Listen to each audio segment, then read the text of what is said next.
Academy वास्तव में प्रशंसनीय है। मैंने सुना है आप हॉस्टल व्यवस्था भी रखते हैं।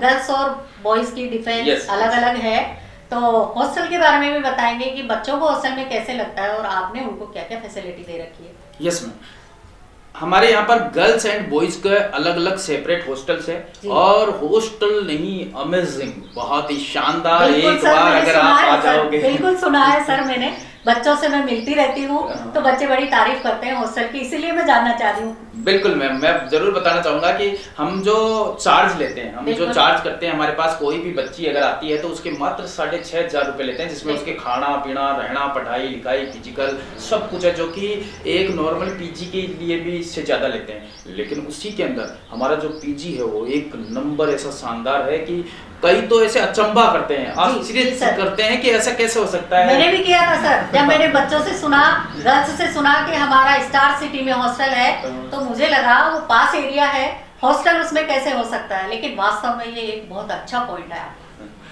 इसी के साथ हमारा बॉयज हॉस्टल है। जैसे कि एकेडमी में क्या होता है कि जैसे आर्मी में भी ऐसा ही होता है कि बैरिक होती है, बैरिक में रखते हैं, बट है ना वहाँ सही नहीं हो पाता अधिकतर ऐसे। जब मैं भी, हम लोग भी पहले जो दूसरी मैंने करी थी उसमें ऐसे ही रखते थे, लेकिन बाद में मैंने देखा कि नहीं, बच्चा जो आ रहा है उसको कंफर्ट जोन चाहिए, कंफर्ट जोन चाहिए, सिक्योरिटी चाहिए उसे, और प्राइवेसी भी थोड़ा बहुत चाहिए। तो उसके अकॉर्डिंग मैंने यहाँ पर अलग अलग रूम है, जैसे एक रूम के अंदर 3 या 2 बच्चों, 2 बेडरूम सेट भी है और 3 बेडरूम सेट भी। हाँ, बहुत तो अच्छी व्यवस्था है सर। मैंने देखा बीटेक कॉलेजेस में मेरा सफर रहता, काफी टाइम हो गया, वहाँ भी बच्चों की इसी तरह की सुविधा रहती है जो आपने मतलब अपने एकेडमी में दे रखी है, तो बहुत ही शानदार है।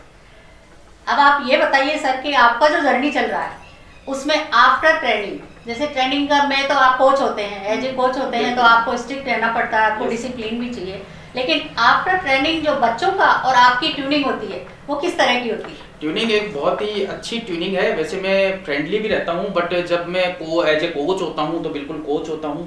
तो इसके अलावा मैं time to time motivational classes भी लेता हूँ बच्चों की। मैं आपको बता दूं अपने बारे में, मैं आर्मी से रिटायर्ड हूँ और मैंने कमांडो कोर्स, पीटी कोर्स, ऐसे काफी कुछ कोर्स भी किए हैं और मेरी फिजिकल फिटनेस बहुत ही अच्छी रही है। सर आप अपनी एजुकेशन प्रोसेस को बच्चों के साथ आगे बढ़ा रहे हैं। बिल्कुल बिल्कुल बिल्कुल सर। बताइए सर, अब हम जानेंगे कि एकेडमी, जो अपनी एकेडमी है वो एक फैमिली की तरह है। बिल्कुल, तो इस पर आप क्या कहना चाहेंगे? यस मैम, जैसे कि मेरा बार बार यही कहना है, मैं हर बच्चे से, हर यहाँ जो स्टाफ है उनसे, सभी से यही कहता हूँ कि ये एकेडमी मेरी नहीं है, ये एकेडमी हमारी है। बिल्कुल सर, ये जो वर्ड है हमारा, ये बहुत पावरफुल वर्ड है सर, और अगर हम मैं और तू की जगह हम कहने लग जाएं तो सक्सेस बिल्कुल करेंगे, क्योंकि ये हम सब की है। हम सब जब तक मिलकर के काम नहीं करेंगे, आप देख सकते हो जो भी ये रिजल्ट्स हैं वो रिजल्ट्स मेरे अकेले से नहीं है, हम सब की वजह से, सबकी वजह से है। बिल्कुल सर, बिल्कुल। एकेडमी को लेकर सर आगे आप क्या सोचते हैं? जैसे किसी का मोटिव रहता है कि अब मेरी जर्नी 6 महीने की हो चुकी है, अब मेरा अगला स्टेप क्या होगा, अब मैं आगे क्या करूंगा, इसमें मैं क्या सुविधाएं और प्लस कर सकता हूँ, या किस तरह से मेरा ये जो परिवार है वो बढ़ता जाएगा। जैसे कि मैं आपको बता दूं कि अभी फिलहाल हम लोग दिल्ली पुलिस, एसएससी जीडी, इनके सभी के, आर्मी के, इन पे फोकस थे। अभी मेरा पूरा फोकस है एनडीए। वैसे हमने एक्स ग्रुप वगैरह पे एनडीए में पहले भी सिलेक्शन दिए हैं, बट मेरा अभी मकसद है, मैं अभी जो एक मैंने एनडीए के लिए, बहुत से पेरेंट्स हैं, बहुत से बच्चे हैं जो कि क्या होता है कि जैसे ग्रामीण परिवेश से होते हैं या ऐसे होते हैं, नॉन बैकग्राउंड से होते हैं, तो वो सभी एनडीए वगैरह के प्रोसेस के बारे में जानते नहीं है। तो अभी मेरा मकसद है कि मैं एनडीए के लिए ज़्यादा से ज़्यादा बच्चे तैयार करूं और प्रिपेयर करूं। तो अभी हमने एनडीए का ऑलरेडी एक बैच स्टार्ट कर रखा है, जिसके अंदर काफ़ी अच्छी स्ट्रेंथ है और भी बच्चे अच्छी काफ़ी जुड़ रहे हैं। और अभी जो आप बार बार जैसे हमारे रिजल्ट्स देखते हैं, अब की बार आप एनडीए का रिजल्ट इसी तरह से बिल्कुल देखेंगे सर, बिल्कुल देखेंगे। थोड़ा सा फैकल्टी के बारे में भी बताइए आप कि आप किस तरह की फैकल्टी बच्चों को। बिल्कुल मैम, जैसे कि सबसे बड़ा इम्पोर्टेंट रोल होता है फैकल्टी का। बिल्कुल सर। तो मैं यहाँ कोई कॉम्प्रोमाइज नहीं करता हूँ, यहाँ पर जो भी फैकल्टी होती है वो बेस्ट नंबर 1 फैकल्टी होती है। इसके अलावा मैं टाइम टू टाइम फैकल्टीज से भी ये कहता हूँ कि आप फॉर्म भरो और एग्जाम में बैठो।